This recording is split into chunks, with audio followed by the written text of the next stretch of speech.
दिल्ली के मुख्यमंत्री अरविंद केजरीवाल ने इस्तीफे की घोषणा कर सबको चौंका दिया। केजरीवाल ने ऐसे समय में इस्तीफे की घोषणा की है जब दिल्ली विधानसभा चुनाव में केवल 6 महीने ही रह गए। दिल्ली के सीएम केजरीवाल के इस्तीफे की घोषणा के बाद पहला सवाल बनता है कि जब इस्तीफा देना ही था तो जेल जाने से पहले दूसरे राज्य के मुख्यमंत्रियों की तरह केजरीवाल ने इस्तीफा क्यों नहीं दिया। सवाल यह भी बनता है कि जब केजरीवाल जेल गए उस समय सीएम पद से इस्तीफा नहीं दिया तो जेल से बाहर आने पर इस्तीफे का ऐलान क्यों। और तीसरा सवाल यह है कि केजरीवाल के इस्तीफे के बाद 6 महीने के लिए दिल्ली का नया सीएम कौन होगा। ऐसे में कई सवाल केजरीवाल के इस्तीफे की घोषणा के बाद उठ रहे हैं। काफी सोच विचार के बाद हमने इस वीडियो में ऐसे 4 नाम शामिल किए हैं जो दिल्ली के नए सीएम के प्रबल दावेदार लगते हैं। ये 4 नाम क्यों प्रबल दावेदार हैं, इसका जिक्र भी हमने वीडियो में किया है। आपको बता दें कि दिल्ली के पूर्व उप मुख्यमंत्री मनीष सिसोदिया ने पहले ही सीएम पद लेने से इनकार कर दिया है। दिल्ली का नया सीएम कौन हो सकता है, इस लिस्ट में सबसे पहला नाम है आतिशी मार्लेनो का। राजनीति के जानकारों के माने तो केजरीवाल के बाद दिल्ली की शिक्षा मंत्री आतिशी दिल्ली की नई मुख्यमंत्री हो सकती हैं। दिल्ली के शिक्षा मंत्री आतिशी का नाम इस लिस्ट में इसलिए भी सबसे पहले है क्योंकि केजरीवाल के जेल जाने के बाद लगभग हर बड़े मौके पर उन्होंने पार्टी का नेतृत्व किया। यह नाम इसलिए भी सीएम के प्रबल दावेदार के रूप में देखा जा रहा क्योंकि 15 अगस्त को दिल्ली के सीएम की जगह दिल्ली के शिक्षा मंत्री या झंडा फहराएं, इसके लिए केजरीवाल ने जेल से ही दिल्ली के एलजी को पत्र लिखा था और इस बात की जानकारी खुद केजरीवाल ने जेल से बाहर आने के बाद दी।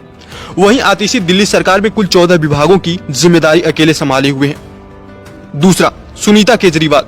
सुनीता केजरीवाल को भी मुख्यमंत्री के प्रबल दावेदार के रूप में देखा जा रहा है। केजरीवाल के जेल जाने के बाद से जिस तरह से सुनीता केजरीवाल ने मुखर होकर राजनीति में कदम रखा और पार्टी का एक प्रमुख चेहरा बनी, वह इस बात की ओर इशारा करता है कि सुनीता केजरीवाल भी दिल्ली की सीएम हो सकती हैं।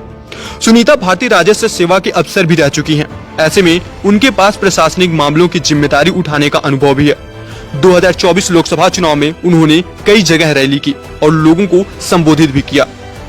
इस लिस्ट में तीसरा नाम है गोपाल राय का। गोपाल राय दिल्ली सरकार में पर्यावरण मंत्री हैं। इसके अलावा उनके पास वन और वाइल्ड लाइफ विभाग भी है। गोपाल राय के पास जमीन पर काम करने का अनुभव है। पढ़ाई के दिनों में छात्र राजनीति में भी वे सक्रिय रह चुके हैं। चुनाव प्रचार के दौरान इनको एक बार गोली भी लगी थी। जमीनी स्तर के नेता होने और दिल्ली के बड़े बड़े मुद्दों पर काम करने की इनकी काबिलियत ने दिल्ली के नए सीएम होने की दावेदारी को मजबूत कर दिया है। इस लिस्ट में चौथा नाम है सौरभ भारद्वाज का। सौरभ भारद्वाज का नाम भी इस लिस्ट में शामिल है। केजरीवाल और मनीष सिसोदिया के जेल जाने के बाद पार्टी को संभालने में इन्होंने महत्वपूर्ण भूमिका निभाई है। दिल्ली सरकार में सौरभ भारद्वाज दिल्ली के शहरी विकास मंत्री हैं। शहरी विकास मंत्री के रूप में इन्होंने अपने कार्य करने की क्षमता का परिचय दिया है। ऐसे में सौरभ भी मुख्यमंत्री के प्रबल दावेदारों में से एक है। सूत्रों की माने तो राघव चड्ढा भी दिल्ली के सीएम बन सकते हैं। इस खबर पर आपकी क्या राय है, कमेंट कर जरूर बताएं।